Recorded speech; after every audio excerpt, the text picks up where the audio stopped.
and welcome back to the Pals Anime Lounge, a podcast where a bunch of pals get together to talk about anime using the free episode rule. I'm your host Nikki, and joining me are Ace. Hello. And Rhodes. You alright? Welcome one, welcome all. We're back once again, and today we're talking about Spirit Chronicles. This is, would you believe, another isekai this season. Yep, that's it. We're on to, I think I mentioned before, there's like a total of 8 isekai shows airing in the summer 2021 anime season, but hey, here's another one.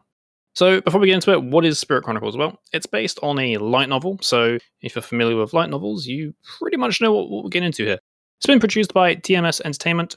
They've worked on series like Dr. Stone, Rent a Girlfriend, The Grey Man, and my personal favourite, Monster Rancher.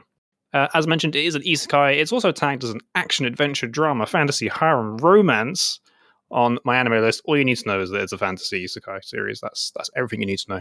And that pretty much explains what we're going to be talking about for the next 20 or so minutes. And it's 12 episodes long. The premise here is typical isekai affair. Isekai happens. For anyone who's not familiar with isekai, just very quickly, it's the whole transport to another world kind of thing. And typically speaking, isekai, I'll get to that actually. But our protagonist gets isekai'd, finds himself in the body of a young child. It's sort of like a 10-year-old, I think they were. No, they're not 10 because at the end of the third episode, they are 12. So they're younger than 12. There's a time skip somewhere in there as well. But anyway, that's irrelevant. They wake up kind of in a bit of a poverty situation, and just through some odd coincidence of accidentally rescuing someone, suddenly they enroll in a magic academy, and all the typical isekai hijinks follows, where maybe they're overpowered, maybe they're not. Obviously, there's going to be some bullying, but they're not going to care, or they're going to overcome it, and so on and so forth. Before we dive right in, though, I do have to start by saying that there is one thing this show does perfectly, and that's how the isekai happens. Stereotypically, there's a joke that you get hit by like a truck. So truck-kun comes around, plows into you, and off you go to another world. And this we get a little introduction to the character, and then we see him riding a bus. And you're thinking, okay, well, he's on the bus, so the bus can't hit him. Is truck-kun going to crash into the bus? No, the bus gets hit by a train. Yep, I said out loud, holy shit. Yeah, it's this anime has a little bit of blood for a fantasy series, but it although it's not the most like gruesome scene, it's pretty like, whoa, okay, because it just decides like, now we're just going to kill a bus full of people right in the first couple of minutes. And it kind of drags it out. Like every second keeps going, and you're just like, oh okay. But that's important. It's important to understand that the whole bus was hit, because that's kind of a theme with Spirit Chronicles, is that there's not just one person who got isekai'd, but we'll get into that a little bit as we have our discussion. I suppose really I'm going to just throw it over to one of you two to start with. I've got a few positive things to say about this, but does anyone want to start us off? Yeah, are you hoping for positive things? I don't think any of my notes count as positive. The only positive thing I've got to say about this is, without a shadow of a doubt, of the many series we've watched so far, this one has the highest total number of ara-aras. And that's one thing it's got going for it, isn't it? Note to self, make award for the end of season episode for most ara-aras in a show. Wait, that wasn't an award? I've been keeping count for no reason. Shit. Oh, I do have a good note. The end credits having, post credits having skits, like manga skits, is fun. Yeah, they're nice. Obviously skipping ahead to them. Mentioning the outro, is it just me? Or are the intro and outro for this show longer than most others? Yeah, they are actually. Like, they crack in at like the 18 or 19 minute mark. Because I was like, oh, there's going to be like a post-credit scene here. Nope. Because it's not by much. Like, we're talking maybe like an extra 10, 15 seconds, but like it's noticeable in the scale of like when you're watching multiple animes, you notice this. Seeing as we're talking about the ending, I'm going to jump straight to...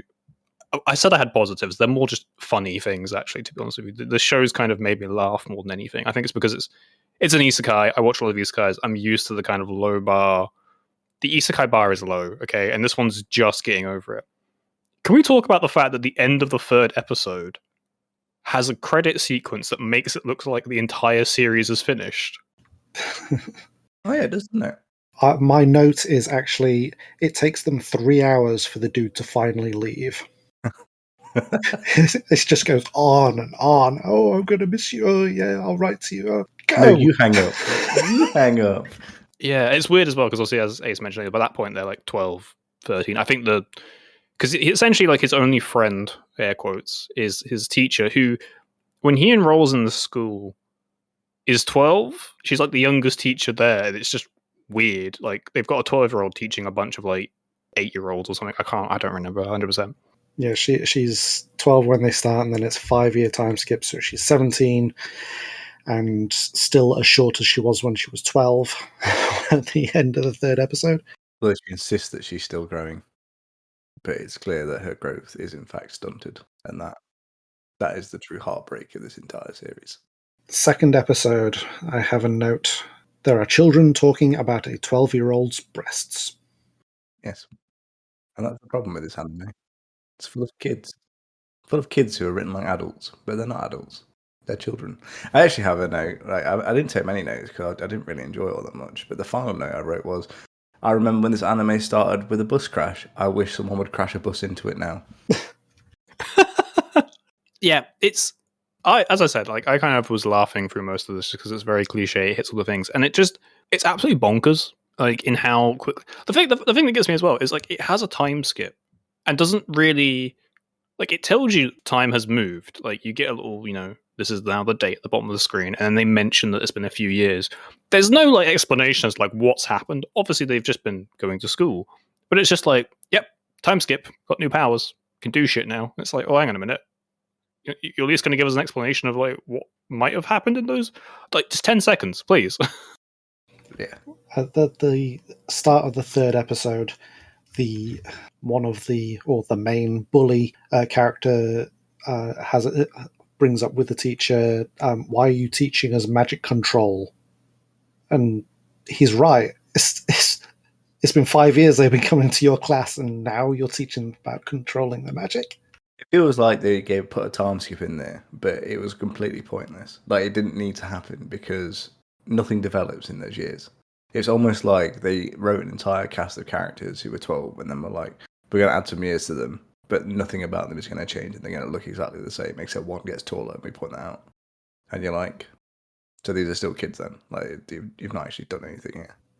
Something does change. One of the characters does a love confession right at the end of the 2nd episode, and we don't see what happens after that. This is another skip. Why would you want a resolution for that?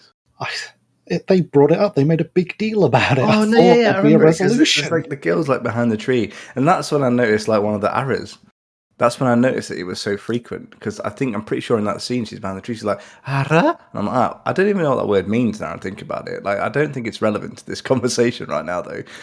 Ara is kind of like, oh my, or, like it's kind of like a surprise, Ara? I guess it kind of makes sense. Although I don't feel like you'd do it if, like, I feel like it was heavily implied that she was, like in love with the character who had the confession made to him. Like, if I was in love with someone and I watched someone making confessions to them, my reaction would not be, oh my, it would be, well, I had a good run. Fuck. Oh, I'm in danger. Just like punching the tree and like storming off. No, but like, that's the thing. Like, it kind of, the name escapes me of the characters, as always happens, but like, yes, she has feelings for the main character, who by this point I think is going by the name Rio. He kind of has feelings. It's not. I mean, he's literally like blank protagonist, just emotionless sod. But it's kind of implied that like all the guys hate him and all the girls love him. But you're there like, but this is a school. They're all 12. Also, you just sent them all into the woods.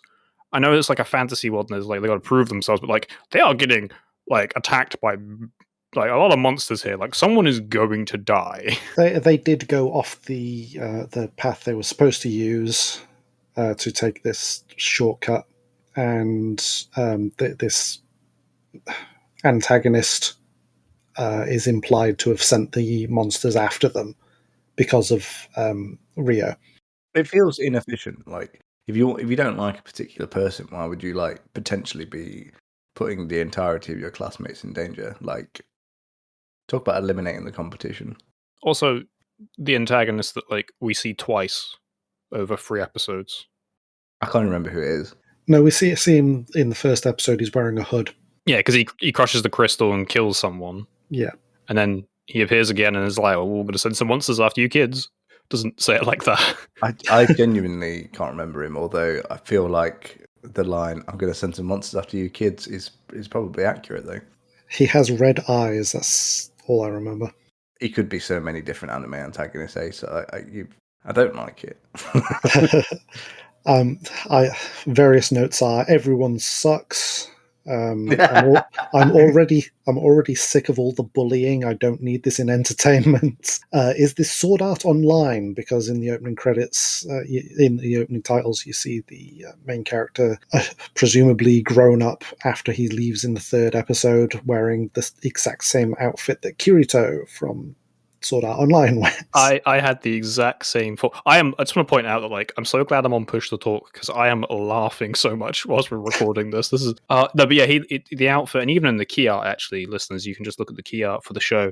It is kind of like, is that just budget Sword Art Online, like the trench coat? Also, like, okay, very quickly on the key art, there's four girls and the main guy. One of the girls being the girl that before he reincarnated he liked, but she went off and he's all like, "Oh, I never got to be with my childhood friend," and then he got hit by a train. Wait, actually, before we carry on, I need to clarify something here. You know when they're on that bus against by a train, he's like 17, right?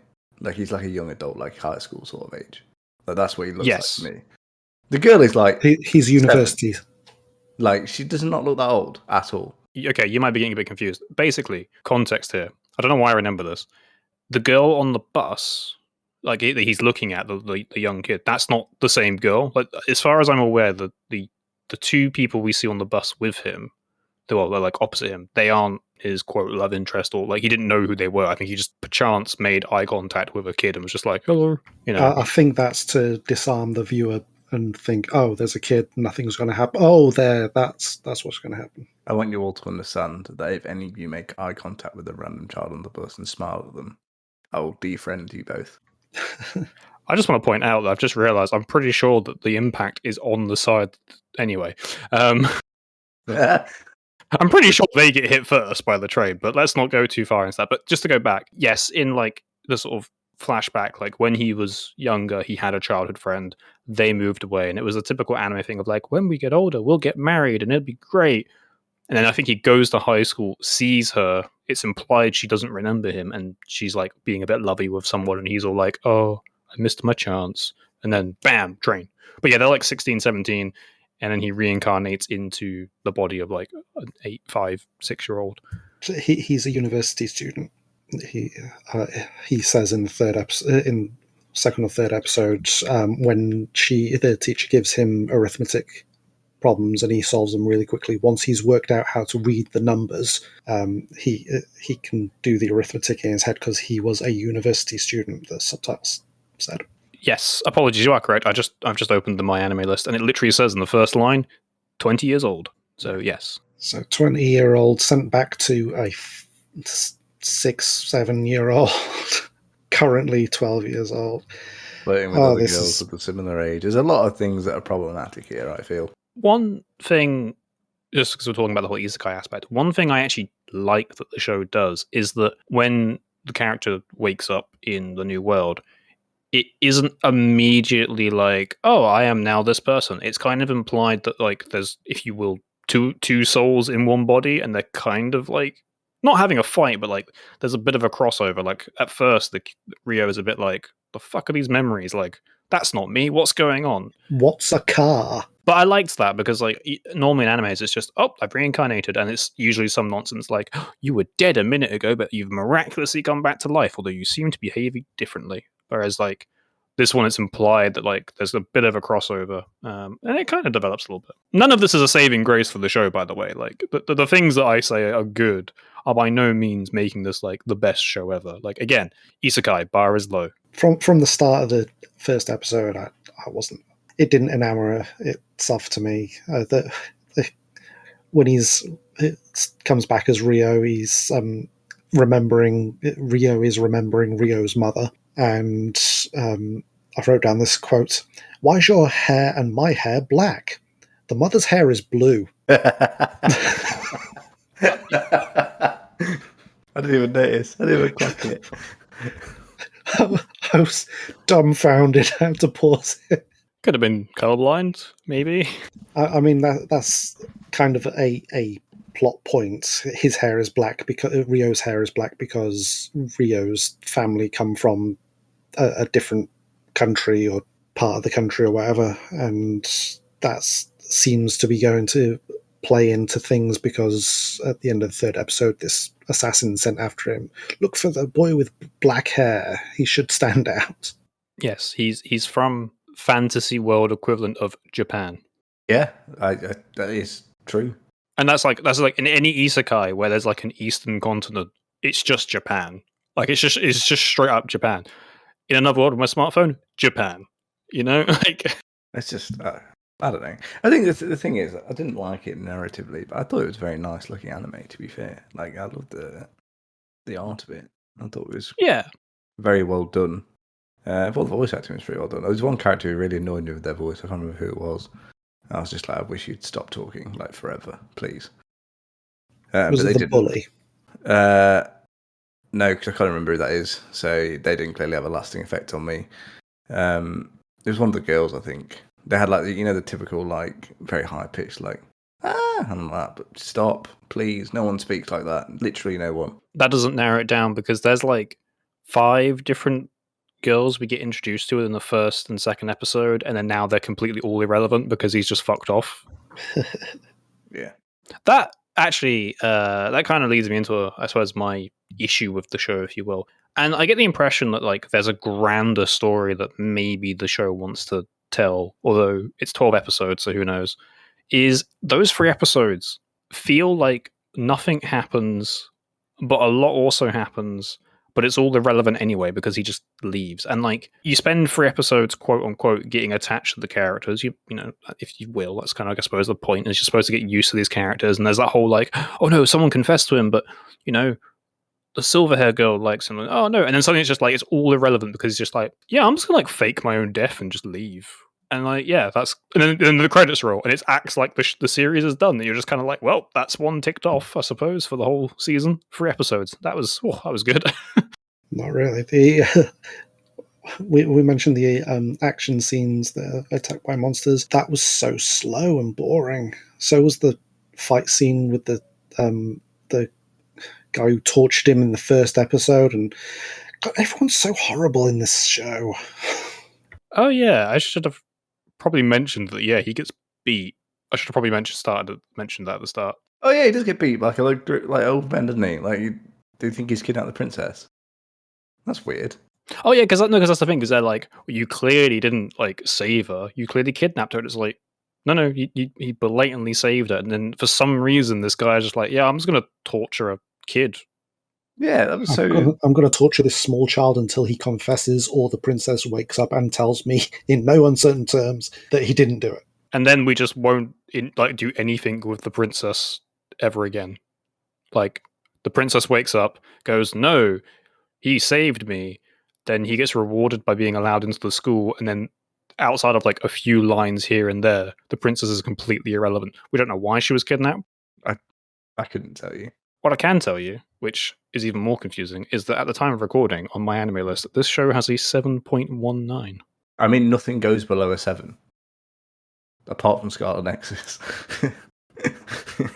You say that, but whenever I go to in the past I've been making the video version, sometimes when I go back, because I forgot to get a screenshot when we were of the site when we were talking about it, some things have dropped to like 6.4 or whatever. So it takes more than a few episodes, but yeah. Yeah, I think the thing is, I think drop. people must bulk watch them, mustn't they? Like, I think if you watch the first episode and then you stick with it, you probably liked it, which is why you've ended up watching every week for when the episodes have come out. Whereas when those people who are like, right, that's halfway through, let's binge watch half of it now, they're the ones who are kind of like, I don't know about this. As always, though, we'll give our final verdicts in the end of season episode. But for now, as we always do, we give a show a thumbs up, a thumbs down, or a meh. Ace, what's it going to be from you? Oh, it's a big old meh. There's nothing interesting in this show, and everyone's terrible, and the story doesn't matter because of all the time skips. Big old meh. What about you, Rhodes? I I ummed and ahed about it, but I ended on a meh, because I think if you like these kind of shows, you'll probably still find relatively decent enjoyment out of it. Like, it's not completely awful. It ticks the box if you're a fan, and you'll probably like it. It's also got nice art. You know, like the production quality is pretty good. So I don't think it's trash. It's just not something I click with, which is fair. So it gets a meh. That's understandable. I think for myself, it is actually going to be a thumbs up, but with the caveat that this is your quintessential isekai. So if you don't like that sort of thing, you are not going to like it. But if you're like me and just don't mind watching absolute trash, then yeah, you'll enjoy it. Again, it's nice to watch. It's got good voice acting. It's quite pretty. It's easy watching. But I think that'll do it for today. Thank you for joining me, Ace and Rhodes. And of course, thank you for listening to this episode of the Pals Anime Lounge. If you like the show, why not subscribe on Stitcher or Spotify? You can also enjoy video versions of each episode on YouTube. Just search for the Pals Anime Lounge to find them. And as always, we release new episodes every Thursday and Saturday at 8 PM UK time, so check back to wherever you're listening to this episode to catch the next one when it goes live.